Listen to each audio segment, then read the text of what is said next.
Welcome everyone.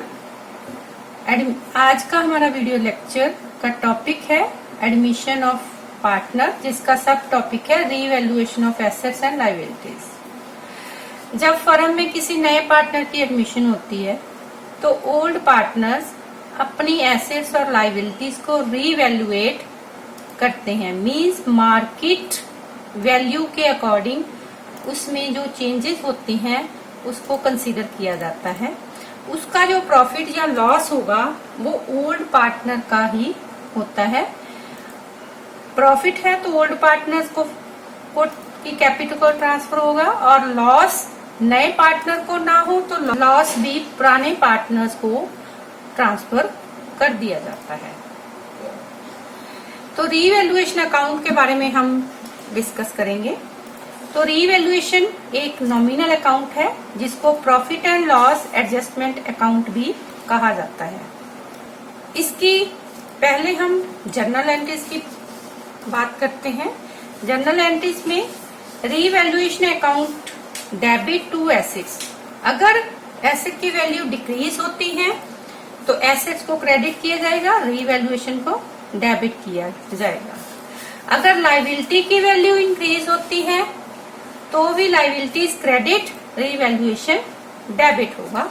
और unrecorded liability means अगर कोई लायबिलिटी बुक्स में पहले से नहीं है लेकिन वो एक लायबिलिटी आने वाले टाइम में पे करनी पड़ेगी तो वो भी उसी टाइम कंसीडर कर ली जाएगी अनरिकॉर्डेड लायबिलिटी की फॉर्म में। तो revaluation account debit to liabilities to unrecorded liability. अब अगर एसेट की वैल्यू इंक्रीज करती है या ऐसे ही कोई अनरिकॉर्डेड एसेट भी होती है तो उस केस में assets account debit, unrecorded asset account debit to revaluation.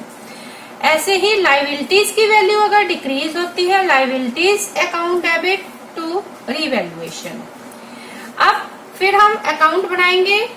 Account में देखेंगे कि प्रॉफिट हो रहा है या लॉस हो रहा है। अगर रीवैल्यूएशन में प्रॉफिट आता है तो revaluation account debit old partner old ratio में ट्रांसफर कर दिया जाएगा।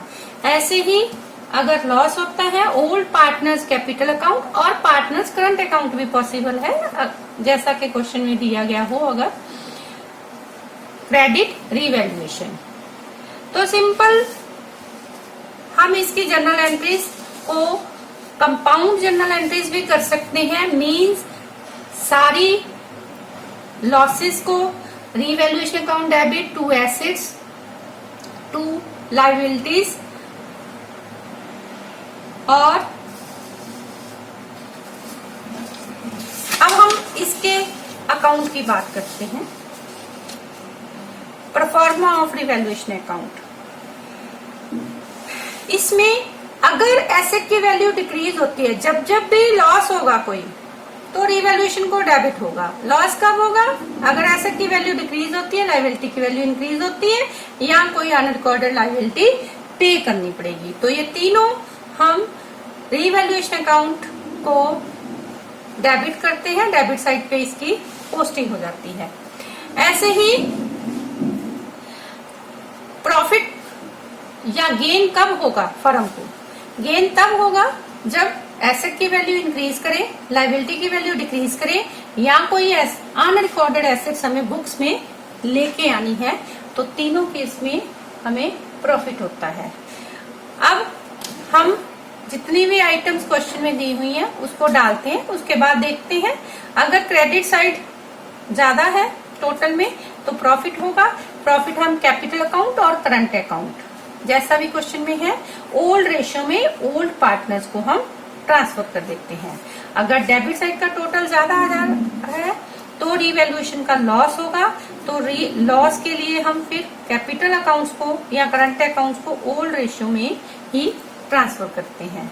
तो इस तरीके से हम रीवैल्यूएशन अकाउंट प्रिपेयर करते हैं। एक चीज सिंपली याद रखिए, कोई भी गेन होता है रीवैल्यूएशन की क्रेडिट साइड पर पोस्ट होगा, अगर लॉस होता है तो रीवैल्यूएशन की डेबिट साइड पे आ जाएगा, और बैलेंस में जो प्रॉफिट है लॉस है उसको हम कैपिटल अकाउंट को ट्रांसफर कर देते हैं। अब हम इसको एक प्रैक्टिकल प्रॉब्लम लेकर सॉल्व करते हैं। एक क्वेश्चन मैंने बनाया है, बैलेंस शीट जिसमें दी हुई है और A and B are partner sharing profits equally, profit sharing hold ratio equally है। They admitted C for 1/4 share, prepare evaluation account with the following information. तो इसमें हमें इंफॉर्मेशन में है capital, bank loan, creditor, outstanding expenses, building, machinery, furniture, patent, debtors, less provision, stock, cash settlement. ये हमें balance sheet दी हुई है। अब मैंने 7-8 एडजस्टमेंट्स ली है, वो जो कॉमन हमें क्वेश्चंस में मिलती हैं, चाहे वो क्वेश्चन एडमिशन का हो, रिटायरमेंट और इवन हम रीवैल्यूएशन अकाउंट प्रिपेयर करते हैं। तो पहली एडजस्टमेंट है value of building to be appreciated by 10%। इसकी लैंग्वेज को थोड़ा सा ध्यान से देख लीजिए। Appreciated by 10%, value of machinery reduced by 10%, value of furniture to be reduced to ₹8,000, value of stock to be increased to ₹50,000, patents are valueless, investment ₹20,000 to be taken into account, provision for legal charges to be made ₹20,000, provision for doubtful debts to be raised to ₹5,000। तो ये 8 adjustments को हम एक एक करके लेकर revaluation account prepare करेंगे।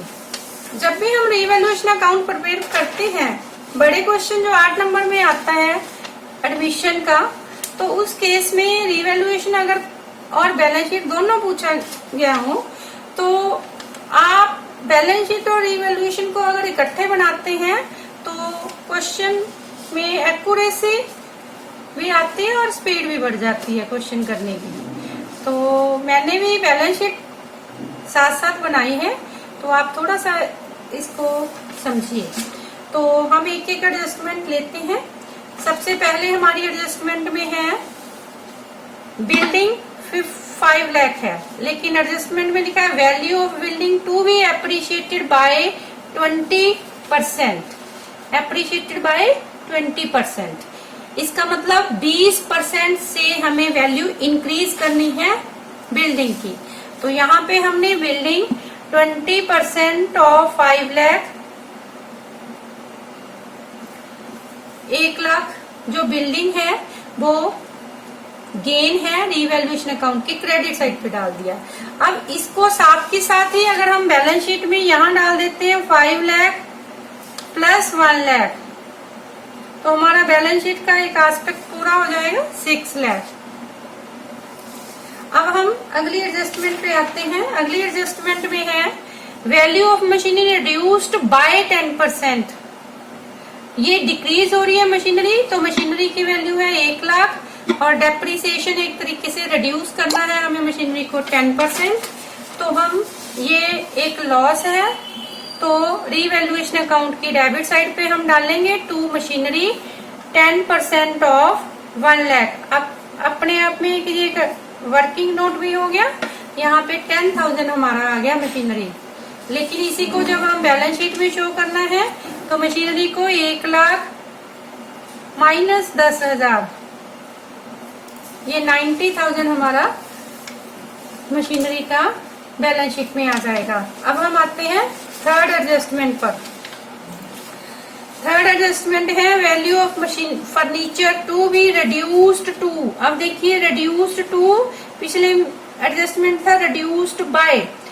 Reduced to का मतलब आपकी वैल्यू उसकी 8,000 रह जाएगी। मीन जो बैलेंस शीट में हम अमाउंट डालते हैं फर्नीचर की, वो ये 8,000 जो डालेंगे हम बैलेंस शीट में डालेंगे। इट मीन्स पहले फर्नीचर की वैल्यू 10,000 थी, अब 8,000 रह गई है, तो बैलेंस शीट में हम पहले डाल देंगे 8,000 और फर्नीचर में 10,000 में से 8,000 अगर हम माइनस कर देते हैं, 2,000 का जो लॉस है वो रीवैल्यूएशन अकाउंट में आ जाएगा। नेक्स्ट एडजस्टमेंट पे आते हैं हम। Value of stock to be increased to ₹50,000। अब थोड़ा सा इंक्रीज्ड टू ₹50,000 को अगर हम इसको ध्यान से समझे तो बैलेंस शीट में ये 50,000 हमें शो करना होगा, क्योंकि उसकी वैल्यू अब 50,000 हो गई है। पहले ये वैल्यू 40 थी, इट मीन 10,000 का गेन हुआ है। तो इसको हम जब रीवैल्यूएशन में शो करना है तो 50,000 माइनस 40,000, ये 10,000 का गेन हम रीवैल्यूएशन अकाउंट में शो करेंगे और बैलेंस शीट में हम ये स्टॉक 50,000 एज इट इज लिख लेंगे।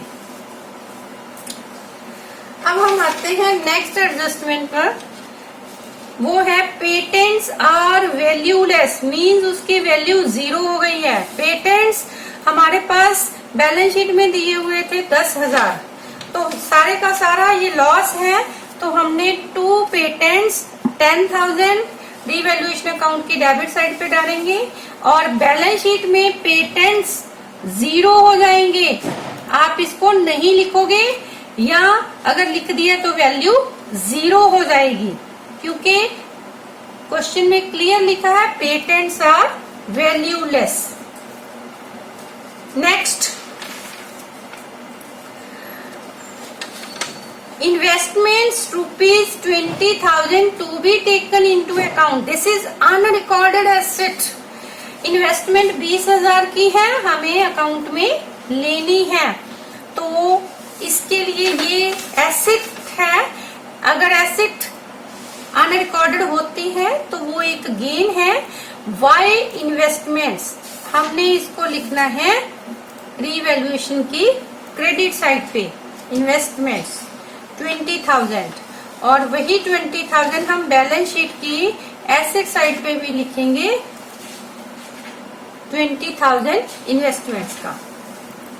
Next, provision for legal charges to be made rupees 20,000, this is liability. तो इसके लिए हम रीवैल्यूएशन की डेबिट साइड पे डालेंगे to provision for legal charges 20,000। तो साथ के साथ ये बैलेंस शीट की लाइबिलिटी साइड पे भी डाल दीजिए liability for legal charges 20,000। Next, provision for doubtful debts to be raised to rupees 5,000। अब पहले ये प्रोविजन डेटर 80 थे, प्रोविजन 4,000 थी, तो लेकिन अब हमें प्रोविजन करनी है 5,000। इसका मतलब 1,000 प्रोविजन बढ़ानी है, इंक्रीज करनी है। इंक्रीज करने का मतलब प्रोविजन लॉस है, तो हम provision for doubtful dates 5,000 minus 4,000, 1,000 रुपया जो होगा वो हम रीवैल्यूएशन की डेबिट साइड पे डाल देंगे। और बैलेंस शीट में हम डेटर्स 80 थे, पहले हमने 4 माइनस किया, लेकिन अब हम करेंगे 5,000, मीन्स 80,000 माइनस 5,000, 75,000 बैलेंस शीट की एसेट साइड पे डेटर्स आ जाएंगे। अब हमारी देखिए 8 की 8 एडजस्टमेंट पूरी हो गई हैं। अब हम नेक्स्ट स्टेप में क्या करेंगे, हम देखेंगे रीवैल्यूएशन पर प्रॉफिट हो रहा है या लॉस हो रहा है। तो अगर इसका हम क्रेडिट साइड का टोटल करते हैं 1,30,000, डिफरेंस करके देखा 87,000 का प्रॉफिट है।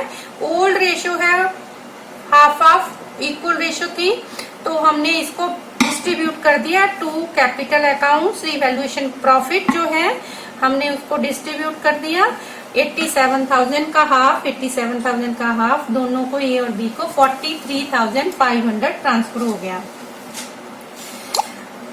अब बैलेंस शीट भी हमने वैसे पूरी कर दी है, तो इसमें जो जो आइटम्स थी रीवैल्यूएशन से रिलेटेड वो तो हमने डाल ही दी थी। कैश एट बैंक रह गया था एसेट साइड पे 24,000 हमने डाल दिया, और कैपिटल जो है पहले 2 लाख थी, अब 43,500 इसमें प्रॉफिट रीवैल्यूएशन का प्लस हो जाएगा अगर हम कैपिटल अकाउंट बनाएंगे, तो ये डाल दिया। बैंक लोन जितने का था 1 लाख का था पहले दिया हुआ, तो वही डाल दिया। क्रेडिटर डाल दिया, आउटस्टैंडिंग एक्सपेंसेस डाल दिए, और ये हम पहले ही डाल चुके थे 20,000 लाइबिलिटी फॉर लीगल चार्जेस जो क्रिएट की थी। तो ये हमारा जो टोटल है 8,67,000 बैलेंस शीट का टैली कर गया है। ये मैंने एक साथ साथ रिवैल्यूएशन के बैलेंस शीट प्रिपेयर की है। आप भी सारी आइटम्स को अगर ऐसे डालेंगे तो कोई भी आइटम छूटती नहीं है। तो और क्वेश्चन भी थोड़ा बड़ा क्वेश्चन जो 8 नंबर का होता है वो थोड़ा जल्दी भी हो जाता है। Thank you.